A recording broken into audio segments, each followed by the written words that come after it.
Bueno, comenzamos entonces con la explicación respecto de los cambios que introduce esta nueva resolución, que como ya saben, en términos muy generales, lo que hay que tener en cuenta es que se promulgó el 6 de febrero de este año, fue publicada el 24 de febrero del 2026 en el Diario Oficial. Esto lo que produce como efecto es básicamente derogar la resolución 500, refundir, coordinar y sistematizar el texto de la nueva Instrucción General de Transparencia Activa, que en definitiva lo que hace básicamente es facilitar el cumplimiento en la medida de que aclara las fórmulas en las que las municipalidades y otros organismos deben dar cumplimiento a transparencia activa, precisa algunas obligaciones, haciéndose cargo especialmente de reclamos, de amparos y de diferentes cuestiones que han, pronunciamientos que han surgido durante la implementación de la ley y particularmente de la resolución 500, que en general encontraban una conducta muy atípica por parte de los organismos. Y por otra parte, les pedimos a quienes estén, si pueden mantener sus micrófonos en silencio. Y bueno, como les decía, en el fondo lo que hace es incorporar y precisar nuevas obligaciones, pero también se hace cargo de jurisprudencia reciente, ¿ya?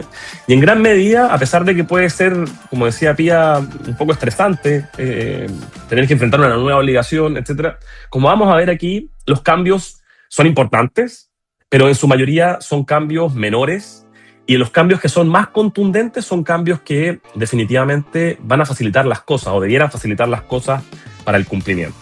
Por otra parte, esta nueva instrucción se hace cargo de nuevas obligaciones legales, pensando, por ejemplo, en lo que ha ocurrido a nivel de permisos y resoluciones de obras municipales, de permisos sectoriales, la actualización de la ley de compras públicas, ¿cierto? Lo mismo con la ley de protección de datos personales, que como ustedes saben entra en vigencia en diciembre del 2026, ¿bien? Que modifica el cuerpo normativo de la ley 19.628. Actualmente, el Consejo para la Transparencia es el órgano que debe velar por el cumplimiento de las normas de protección de datos personales.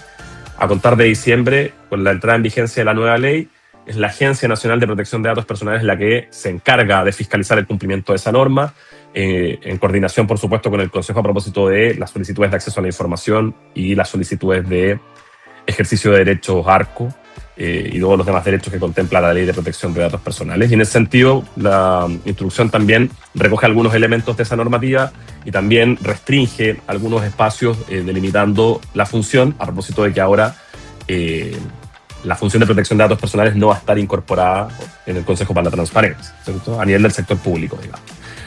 Dos cuestiones súper importantes al respecto. Esto entra en vigencia el 25 de abril del 2026, ¿ya? Pero se hace exigible a contar de la primera, ¿cierto?, actualización siguiente, es decir, debe ajustarse el cumplimiento a la instrucción general aprobada por la resolución 80 en la publicación de información que se realice durante los 10 primeros días hábiles del mes de mayo. Ya eso es muy importante, ¿bien? De manera de que tenemos poquito tiempo, pero algo de tiempo hay aún para ajustar nuestros procedimientos internamente y a partir de ahí darle cumplimiento. Para estructurar la presentación, comentarles que lo que me gustaría hacer es dar cuenta de los principales cambios primero, de manera de anticiparlos, y luego que hagamos una revisión en todas las materias donde hay cambios, ¿ya? También despejando aquellos donde no hay cambios sustantivos. En términos de los principales cambios, y muy a modo sintético, digamos, lo primero tiene que ver con cambios conceptuales y de algunas definiciones.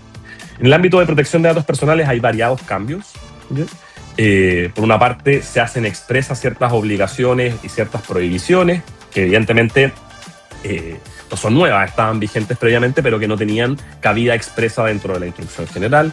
Se amplía la definición, digamos, en términos del alcance, la definición de apartados, se incorpora el principio de divisibilidad en el primer título, no estaba ahí en la resolución 500, y a nivel de la orgánica de transparencia, antes era orgánica de transparencia y protección de datos personales, ahora únicamente queda a nivel de orgánica de transparencia. Eso pensando en la materia número 3, esto refería a la estructura orgánica del organismo. En segundo nivel, como segundo tipo de cambios, hay precisiones tanto a nivel de formas de publicar y también de los sujetos obligados. Por ejemplo, en esta resolución, a pesar de que esto no es materia municipal, igualmente lo voy a mencionar, se incluyen expresamente como sujetos obligados de cumplimiento de esta normativa a las subsecretarías de Estado. Y en el caso de las fundaciones, dependientes de la Presidencia de la República, ¿cierto? La resolución 500, la resolución E80 lo que hace es extenderla y entiende que en realidad deben dar cumplimiento a todas las fundaciones que se relacionen con el Ejecutivo, ¿ya? En los términos que establece obviamente la propia resolución. Hay otras dimensiones que han sido históricamente exigibles, pero que ahora también se instalan con mucha más fuerza y de forma expresa en la resolución, que tienen que ver con la manera en que se segmenta la información, por ejemplo, a nivel del personal de remuneraciones y presupuesto en el caso de las municipalidades, debiendo las municipalidades que prestan directamente servicios de salud, de educación, cementerios, informar por separado, con claridad, esta información, algo que, como ustedes saben, ya se hace muchísimo tiempo, pero que ahora queda claramente especificado. Y en términos también de precisiones, lo que hace la resolución E80 es especificar cuál es la información histórica, que como vamos a ver corresponde únicamente a la información que puede ser versionada por años y meses, ¿ya? De manera que esta obligación de no dar de baja información de diciembre del 2023 a la fecha, ¿cierto? Desde la entrada en vigencia de la resolución 500, ahora, digamos, se ajusta y se limita a ciertas materias versionables. Voy a también referirme a ello. Ahora, obviamente acá no estamos hablando de cambios menores o cambios formales, no vamos a mencionar los cambios, qué sé yo, vinculados a errores de ortografía, gramaticales, de redacción, únicamente cambios de fondo para concentrar la atención de la exposición. Por otra parte, nuevas obligaciones. La norma incorpora expresamente el deber de publicar la información referida a los permisos y resoluciones de la Dirección de Obras Municipales como un apartado dentro de actos y resoluciones con efecto sobre terceros. Esto a propósito de la Ley 21.718. Esa normativa, de alguna manera, ya estaba siendo cumplida por las municipalidades. Seguramente, si no todas, la gran mayoría de las municipalidades que cuentan con Dirección de Obras Municipales ya publica ese ítem, pero de todas maneras ahora ya no es un pronunciamiento, sino que la resolución lo incorpora expresamente, y lo mismo ocurre con la información referida a los trámites para la obtención de permisos emitidos por órganos sectoriales, incluyendo a las municipalidades, por supuesto, la Ley 21.770, que es la que además delimita cuáles son aquellos permisos que están regulados por esta ley y cuáles no. Bueno, igualmente, esa es una obligación de transparencia activa que vamos a comprenderla ahora de manera muy preliminar, tipo trámite, que también está incorporada expresamente en la instrucción. Al finalizar, me gustaría comentarles que vamos a compartir esta presentación, ¿ya? Y que además de compartirla vamos a enviarles un cuadro comparativo artículo por artículo que muestra el texto original de la resolución 500, el nuevo texto de la E80, y una columna sobre los cambios que indica exactamente cuáles son los cambios artículo por artículo para que lo tengan ahí y puedan tenerlo de referencia al momento de cumplir. Ya eso más que nada pensando en eventuales notas que puedan estar tomando ahora. En cuarto lugar, redefine la materia informal, las remuneraciones de personal, y este sin duda es el cambio más sustantivo que tiene la resolución E80. Básicamente porque, por una parte, cambia la lógica de la mensualización hacia la información mensual. Pasamos de alguna manera de los promedios mensuales a la información que efectivamente se paga mensualmente, ¿ya? Por lo tanto, hay una nueva forma de calcular la renta bruta. Hay ajustes para identificar cómo se incorporan ciertos componentes a la renta bruta que debe informarse en el mes. Hay algunas exigencias nuevas referidas a cómo aclarar la información sobre los pagos adicionales que podría recibir el personal. Vamos a revisarlo más adelante. Y también un cambio importante que, de todas maneras, por la jurisprudencia reciente, a propósito de algunos reclamos, ya hay municipalidades que cumplen en esos términos. La resolución admite la posibilidad de publicar los informes de funciones del personal honorario a través de repositorios documentales en servidores locales o en nubes, bajo algunas obligaciones, digamos, que vamos a mencionar más adelante. Y finalmente, se eliminan algunas buenas prácticas. Otras buenas prácticas se vuelven obligatorias. Por ejemplo, en usabilidad había una buena práctica que en realidad era una obligación, y ahora la resolución corrige aquello de manera de que no se mencione como una buena práctica, porque es algo que se fiscaliza, que el Consejo tiene en consideración sin duda al momento de conocer reclamos por infracción de transparencia activa. Y por otra parte, el formulario de solicitudes de acceso, que era una buena práctica que estaba consignada en la instrucción, es decir, todos tienen que tener un formulario, pero tenerlo en transparencia activa, el acceso directo al formulario, era una buena práctica. Hoy día es algo obligatorio, ciertamente por la vía del portal de transparencia del Estado, que es la plataforma que ocupa más del 94% de las municipalidades. Eso se resuelve, si no está resuelto al tiro, se resuelve con mucha facilidad. Bueno, ¿dónde no hay cambios? Bien, cambios nuevamente, cambios de fondo, sustantivos. A nivel de las publicaciones en el diario oficial, a nivel de las potestades, competencias, funciones del organismo, a nivel de la estructura orgánica, a nivel de las adquisiciones y contrataciones, a nivel de las transferencias de fondos públicos, a nivel de los trámites para el acceso a servicios y a nivel de los resultados de las auditorías al ejercicio presupuestario. ¿Bien?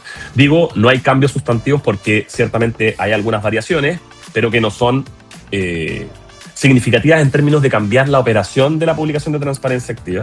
Por ejemplo, eliminamos la denominación de protección de datos en un artículo, se actualiza en esta resolución la normativa de referencia en materia de compras públicas, se amplía a buena práctica que las transferencias de fondos públicos que son objeto de rendición posterior ya no es solamente a las otras transferencias, sino a todas las transferencias. Cuestiones de ese tipo, pero que como digo, la instrucción que dictó el Consejo no debiera suponer en ningún caso cambios a nivel procedimental para los municipios en ninguna de estas materias. Ahora, donde sí hay cambios es donde revisaremos a continuación, materia por materia, y vamos a partir por la que sin duda, no solamente porque en orden es la primera que tiene cambio sustantivo, sino que porque además es la que supone más variaciones, ya que es personal y remuneraciones. Aquí, esto referido al cambio de lógica de la remuneración bruta, que debe informarse cada vez que se publica la información de transparencia activa. Me gustaría únicamente recordarles que aplica al personal de planta, al personal a contrata, al personal sujeto al Código del Trabajo, de todos los sectores, salud, educación, cementerio, municipal, en el caso de que las municipalidades no tuvieran corporaciones o prestaran directamente esos servicios. Y aquí lo más importante es que la idea que ya adelantaba en la síntesis de los cambios, refería a la remuneración bruta mensualizada, cambia hacia remuneración bruta del mes. ¿Okay? Esto evidentemente busca facilitar el cumplimiento y aclarar también la información que se publica. Entendemos que la razón que estaba a la base de la idea de la mensualización era hacer comparables las remuneraciones del personal de diversas instituciones. Sin embargo, obviamente eso generó diversas dificultades, incomodidades y reclamos también que posteriormente terminaban en nada, a propósito de que las rentas no coincidían. Funcionarios, por ejemplo, reclamaban que sus remuneraciones no eran las que aparecían en transparencia activa. Y claro, era porque había mensualización. Entonces, por ejemplo, el PMG estaba mensualizado y obviamente eso modificaba los ingresos. Bueno, lo que tenemos que hacer hoy día es comprender que se acaba la mensualización de la información referida al personal y remuneraciones en términos de promedios, ¿cierto? Y pasamos a informar la renta bruta del mes. Mes a mes, por cada funcionario o funcionaria de la municipalidad de planta, contrata, Código del Trabajo, deben informarse los montos percibidos en ese mes, ¿cierto? Por concepto de remuneración. ¿Qué es lo que tenemos que considerar aquí? Bueno, la remuneración que está fijada para ese cargo en particular. Tengamos en cuenta especialmente que esto tiene que estar relacionado con la escala de remuneraciones, en el caso del personal de planta y a contrata. Las bonificaciones por cumplimiento de metas u objetivos. Cualquier otra asignación especial que perciba el funcionario o la funcionaria. Y finalmente, las horas extraordinarias percibidas por el funcionario o funcionaria en el mes que se está informando. ¿Ya? Esto quiere decir el pago efectivo de horas extraordinarias que recibió en ese mes. Todo aquello sumado debe incorporarse como valor en remuneración bruta del mes. ¿Okay? En ese sentido, la proyección de 12 meses, ¿cierto? Incorporando, por ejemplo, las bonificaciones, las asignaciones, la división por 12 para poder informar, se informa mes a mes. Eso debiera facilitar, evidentemente, la elaboración de información a propósito de que es una información que tiene, ¿cierto?, mucho más a la mano la municipalidad a propósito del pago de remuneraciones mensualmente, que además ocurre con bastantes días antes de la obligación de actualizar la información, y por supuesto debiera ayudar a que la información que se publica sea mucho, mucho más precisa. Así que aquí tenemos ese primer cambio importante. ¿Ya? Este cambio respecto a la mensualización también se aplica a las bonificaciones y a las horas extraordinarias. Es decir, se acaba la mensualización al momento de informar, por ejemplo, el PMG, ¿bien? Y al momento de informar las horas extraordinarias. Toda la información respecto a remuneraciones se informa mensualmente de acuerdo al monto total percibido en el mes que se informa. ¿Bien? Eso es. ¿Vale? Por otra parte, además de este cambio, a nivel de personal y remuneraciones, como ustedes sabrán, desde la resolución 500 se estableció el deber de informar remuneraciones adicionales, ¿cierto?, que pudieran percibir funcionarios y funcionarias por funciones distintas a las de su cargo, ¿cierto? Siempre pensando en el mismo órgano o servicio. Por ejemplo, personal que tiene digamos, una planta y que además tiene, digamos, es personal honorario, contratado a honorario por la municipalidad. ¿Ya? A modo ejemplar. Este apartado incorpora ahora el concepto de honorarios directamente. Antes solamente daba cuenta de remuneraciones, ahora dice remuneraciones y honorarios. Por lo tanto, toda remuneración o todo honorario adicional que perciba el funcionario o funcionaria por realizar una función diferente dentro del mismo órgano debe informarse. ¿Okay? Eso debe informarse dentro de la plantilla respectiva, como vamos a ver un poquito más adelante. Es decir, la que da origen a ese pago adicional, ¿ya? Para que lo tengan en consideración. Además, un cambio formal, pero igualmente para que lo tengan en cuenta, las bonificaciones ahora tienen un artículo autónomo, están reguladas con el artículo 25 directamente y no dentro de un articulado distinto, como ocurría con la resolución 500. Ahora, un aspecto muy importante, ¿ya?, que acá está muy delimitado en la resolución E80. Seguramente esto todos ustedes lo conocen, y quienes no lo conocen, a lo mejor, o no lo conocían directamente, están informando en estos términos, ¿ok? Pero para que quede muy, muy claro, es muy importante, establece la resolución E80, que no debe incluirse en el cálculo de la remuneración bruta del mes, ¿cierto?, a que corresponda al que se está informando, ¿cierto?, la remuneración efectiva bruta del mes, todas las contraprestaciones que la ley establece que no son remuneraciones, ¿okay?, las que no tengan caracteres habituales, como las asignaciones familiares, ¿ya?, ni los viáticos, ni los aguinaldos, ¿ya?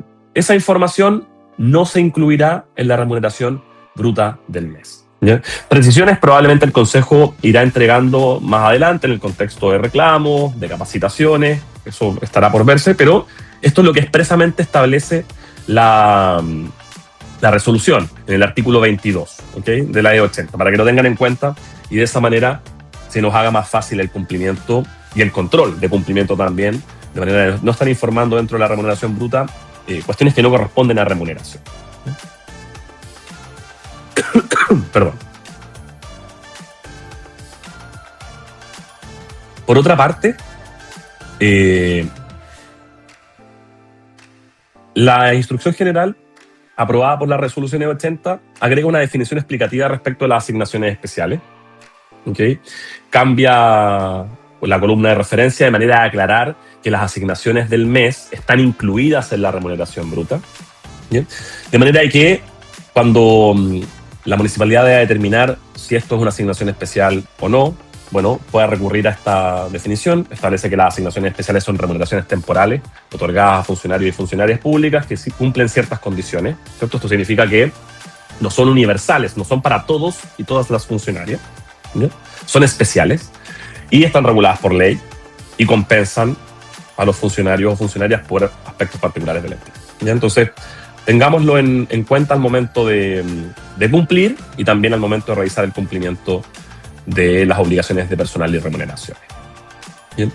En el caso de la remuneración bruta del mes, la resolución igualmente plantea como una buena práctica aclararle a las personas qué es lo que compone la remuneración bruta del mes. Incluso la resolución en el artículo 23 da un ejemplo que es el que aparece acá. Ustedes lo pueden seguir o pueden establecer algo diferente. Es una buena práctica, ¿ya? Pero lo que busca en el fondo es evitar que las personas al momento de hacer control de la transparencia activa, descargar documentación de transparencia activa o verificar cuáles son los ingresos, las remuneraciones, perdón, que perciben los funcionarios, no haga cálculos incorrectos, ¿cierto?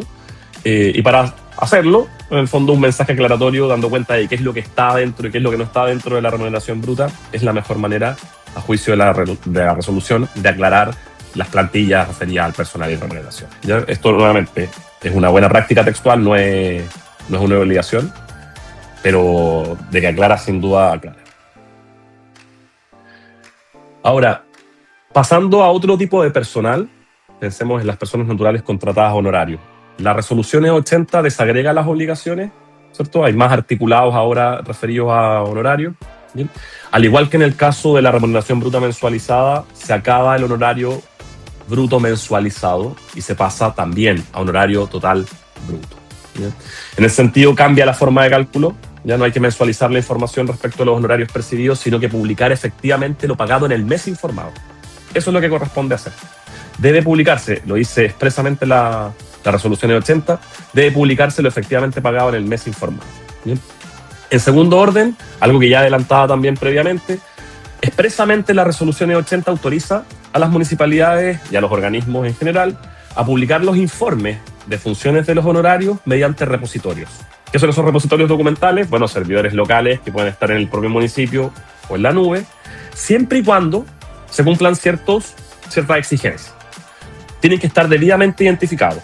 ¿Ya? No tenemos que pensar acá que podemos guardar un montón de documentos con diferentes nombres que quién sabe qué son y que las personas vayan a bucear a encontrar. No. Evidentemente tienen que estar debidamente identificados, pero no hace falta ahora, por ende, estar publicando enlace por enlace. Las personas, teniendo claridad respecto de cuál es el nombre del documento que tienen que encontrar, podrán acceder a la información con facilidad y eso está autorizado por la instrucción. Los informes deben estar segmentados, en el caso de las municipalidades, por sector. ¿Ya? En el sentido, los de salud, los de educación, los municipales, los de cementerio, lo que corresponda, deben estar antes, ¿cierto?, de llegar al documento, segmentados previamente. No pueden establecerse ningún tipo de restricciones de acceso. Las restricciones habituales, ¿cierto?, que ya conocemos, que están prohibidas no ahora, sino que desde siempre. Por ejemplo, exigir usuario y contraseña, ¿cierto?, la imposibilidad de descargar, etc. Bueno, esa es una variación importante que seguramente va a facilitar muchísimo el trabajo de publicación del honorario, especialmente en el caso de las municipalidades. Yo recuerdo una municipalidad capital regional que tenía miles de honorarios, la que fue reclamada por este concepto y el Consejo determinó que no había incumplimiento al momento de publicar así. Bueno, esto habilita ahora a todos los organismos a contar del mes de mayo. Ahora, respecto de otras dimensiones del personal, por ejemplo, a nivel de las autoridades que ejerzan cargos de elección popular o por otro tipo de designación, ahora la instrucción general establece dos cuestiones importantes, adicionales. La primera de ellas es que esta nómina es para las autoridades que no están incorporadas en alguna de las plantillas de personal. Lo que significa que si una autoridad está siendo informada en personal de planta, no debiera informarse en esta otra nómina de autoridades que ejerzan cargos de elección popular. ¿Ya? Eso es básicamente, o en virtud de otra designación, para que lo tengan en consideración. La idea no es duplicar la información, sino que es informar básicamente a aquellas personas que no tienen la calidad funcionaria, ¿cierto? Y que no son prestadores de servicios honorarios tampoco, que no son trabajadores de la municipalidad, sino que cumplen una función de autoridad y no están registradas, por ende, en ninguna de las plantillas de personal. ¿Bien? Y por otra parte, la instrucción ahora también incluye la posibilidad de informar en los casos en que el personal realiza las autoridades realizan esas funciones, ejercen esos cargos sin contraprestaciones o directamente ad honorem, ¿cierto? En los casos que corresponda, y eso también va a estar permitido de publicarse así en el portal de transparencia del Estado. Eso está en el párrafo cuarto de la resolución E80. A nivel de las escalas de remuneraciones también hay algunas variaciones, ¿ya? Ahora, por ejemplo, se explicita la obligación de informar por sector, ¿ya? Salud, municipal, educación, etc. También cambia el concepto de renta bruta mensualizada a mensual, ¿cierto? en el caso del monto de la remuneración, que corresponde al grado, para que lo tengan en consideración. El cambio no es solamente a nivel de las plantillas, también a nivel de las escalas de remuneraciones. En el caso de los viáticos, limita los viáticos como buena práctica a gobiernos regionales, universidades y municipalidades. En el resto de la administración, la publicación de los viáticos se vuelve obligatoria, y esto a propósito de otra normativa referida al presupuesto, ¿ya? Para que lo tengamos en consideración. Y en el caso de la protección de los datos personales, amplía el espectro. La normativa anterior daba cuenta de funcionarios y funcionarias, y ahora habla de servidores o servidoras públicas, a propósito de que hay personas que participan de la organización, del municipio, que son autoridades, que no son funcionarios estrictamente, son servidores públicos, y evidentemente también tienen derecho a la protección de la vida privada, sin perjuicio de la obligación que corresponda de publicación de información sobre tales personas. Bien. En una segunda materia, actos y resoluciones con efectos sobre terceros. Aquí tenemos algunos cambios menores, pero que igualmente vale la pena mencionar. Referido a las actas de los órganos pluripersonales, como por ejemplo las del Consejo, ¿cierto? Solamente, de los consejos municipales me refiero, solo deben publicarse aquellas de órganos que forman parte de las estructuras del respectivo sujeto obligado, ¿ya? Si no es parte de la estructura del organismo, entonces no tiene cabida en actos de resoluciones con efectos sobre terceros, a propósito de que no se refiere a órganos pluripersonales de los que están regulados en la instrucción, ¿ya? Se establece expresamente la prohibición de publicar datos personales referidos a personas denunciantes, víctimas, testigos, lo que significa aplicar divisibilidad antes de publicar la información sobre actos o resoluciones en el digamos, del párrafo 7, en transparencia activa. Y también enfatiza, ¿cierto?, la obligación de resguardar especialmente los datos de niños, niñas y adolescentes, lo que significa censurar, ¿cierto?, cualquier información que pueda revelar sus datos sensibles, ¿bien? Para que lo tengamos en cuenta. Tenemos un nuevo ítem, ya lo mencioné al comienzo, referido a los permisos y autorizaciones del artículo 116 bis C de la Ley General de Urbanismo y Construcciones. En este caso, el ítem se formaliza vía instrucción, ya es cumplido por buena parte de los municipios, si es que no por todos. Por lo tanto, seguramente no es una novedad. Lo que sí es importante reiterar, insisto, es que ahora queda dentro de la resolución. Y por otra parte, que en el caso de este ítem en particular, los plazos de actualización son más acotados, ¿bien? Aquí no rige el régimen de los 10 primeros días hábiles del mes, sino que la información debe estar publicada a más tardar el 5º día hábil de cada mes, ¿no?, para que lo tengan en cuenta. Eso lo establece además expresamente la resolución E80. A nivel de programas sociales y subsidios y beneficios, básicamente lo que se hace es ampliar la definición, pasa de programas sociales a programas sociales y de subsidios o beneficios.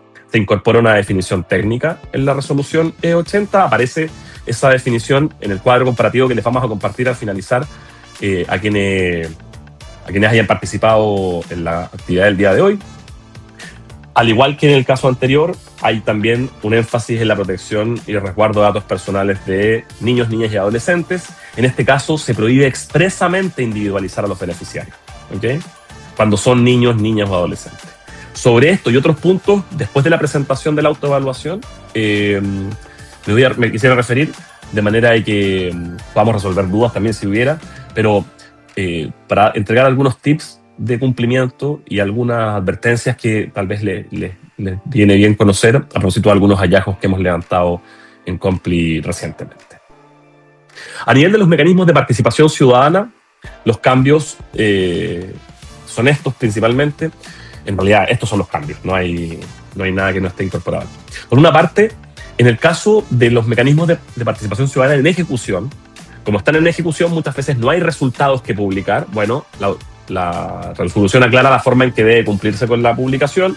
Básicamente es un no aplica junto con las observaciones, de manera de que, por ejemplo, si la cuenta pública participativa no ha finalizado y por ende no hay un documento de cuenta pública participativa, entonces incorporemos estas definiciones. No aplica, y la observación que explica por qué no aplica, por qué no hay un resultado todavía, ¿ya?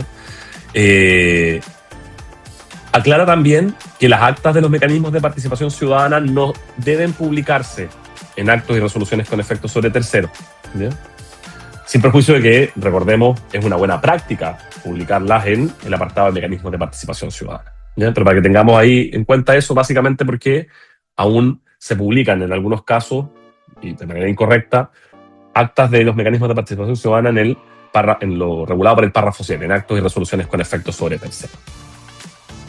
A nivel de la información presupuestaria, básicamente lo que tenemos aquí es que se formaliza la obligación de segmentar por sector.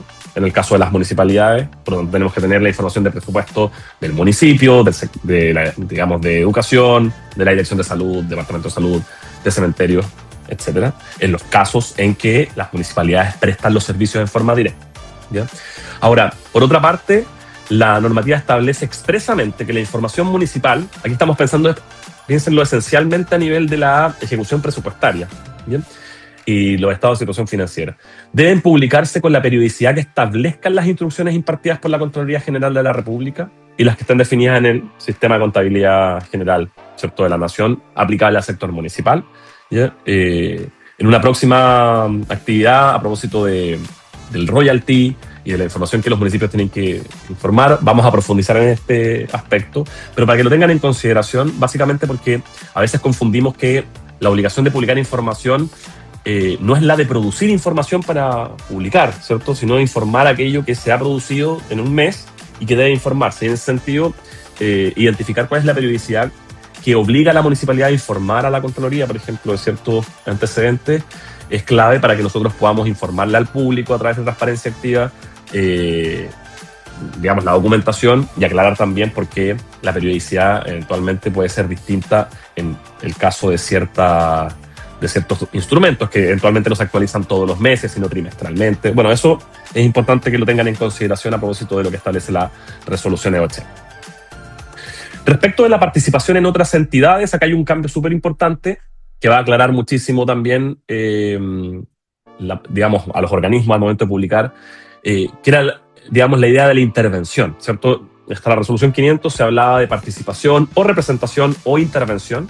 Bueno, ahora la resolución E80 limita los vínculos a participación o representación, ¿ya? Todas las referencias vinculadas con intervención quedan eliminadas completamente, ¿ya? Por lo tanto, solo deben informarse los vínculos en los que los vínculos de participación o representación que tenga el organismo respectivo, ¿ya? Indistintamente de la intervención que pueda tener, por ejemplo, una autoridad en un organismo distinto. Participación o representación así expresamente. Evidentemente la participación y la representación incorporan ese tercer elemento que está eliminado, pero para que lo tengamos en consideración. Se crea una nueva obligación, la del apartado de transparencia activa referido a los procedimientos para otorgar permisos por parte de órganos sectoriales, ¿ya? Aquí básicamente lo que hace la resolución es incorporar dentro de las obligaciones, dentro de los deberes de transparencia activa, lo referido a, digamos, a estos procedimientos, lo que establece la 21770, la ley. Aquí tenemos una lista de los elementos que tienen que publicarse: el nombre del procedimiento, la descripción de los trámites, los plazos, los formularios para solicitar el permiso, los antecedentes requeridos y, por supuesto, la descripción de los efectos que produzca el silencio administrativo que puede hacer valer la persona solicitante, al igual que en toda la instrucción, en términos claros y comprensibles. Aquí el lenguaje claro, sin duda, es un elemento central, igual que la reutilización de información que el Consejo deja entrever en su resolución. A nivel de otros cambios, establece que solamente los organismos que deban cumplir con nuevas normativas de transparencia activa deben crear los apartados respectivos, ¿ya? ¿Qué es lo que ocurre? Eventualmente, en el futuro, así como ocurrió con los permisos y las resoluciones de obras municipales o con los permisos de órganos sectoriales, nuevas normativas van a crear obligaciones de transparencia activa, ¿cierto? Y lo que busca acá la resolución con esta indicación es que aquellos organismos a los que no les aplica el ítem, que no están regulados por esas normas, no deban crear en transparencia activa un ítem únicamente para poner que este ítem no le aplica al organismo, ¿ya? Evidentemente, las nuevas normativas deben suponer la creación de ítems solamente en el caso de los organismos que estén regulados por esas normativas de transparencia activa, que estén vinculadas con lo que dispone la ley de transparencia en su artículo 7. Por otra parte, algo que ya adelanté al comienzo, la obligatoriedad de publicar el formulario de acceso a solicitudes el formulario de ingreso de solicitudes de acceso a la información en transparencia activa. Antes era una buena práctica, ahora ya no lo es obligatorio. ¿Okay? Y finalmente, respecto de otros cambios importantes, delimita la información histórica, la que decíamos, ¿cierto? Esta que no puede darse de baja, en el caso de la resolución 500 desde diciembre del 2023, aquella información que puede versionarse por años y por meses. ¿Ya? La resolución establece publicaciones en el diario oficial, personal y remuneraciones, adquisiciones y contrataciones, transferencias de fondos públicos, actos y resoluciones con efecto sobre terceros, programas sociales de subsidio y beneficios, información presupuestaria y auditorías al ejercicio presupuestario. ¿Okay? Se elimina una buena práctica que tenían algunos organismos, que era la de publicar los banners de todos los organismos relacionados de transparencia activa, ¿cierto? De manera que las personas desde el sitio principal pudieran acceder a los sitios de los demás organismos. Y también corrige un elemento, que esto es bien importante, que estaba dentro de buenas prácticas a nivel de la usabilidad, asociado a la legibilidad de los documentos. Ciertamente es un deber de transparencia activa publicar documentos legibles, ¿cierto? Y por lo tanto, en el fondo es una exigencia que siempre ha estado presente, pero ahora queda fuera del ámbito de las buenas prácticas relativas a usabilidad. ¿Okay? Bueno, eso es para, digamos, para dejar instalados los cambios que incorpora la instrucción general. Espero que haya sido de utilidad lo que les presenté. Después de la intervención de Gonzalo, y cuando revisemos la autoevaluación, evidentemente vamos a trabajar algunos tips de transparencia activa y podremos también resolver algunas de las consultas que puedan surgir. Así que les agradezco mucho su escucha, su tiempo y las dudas que puedan levantar más rápido.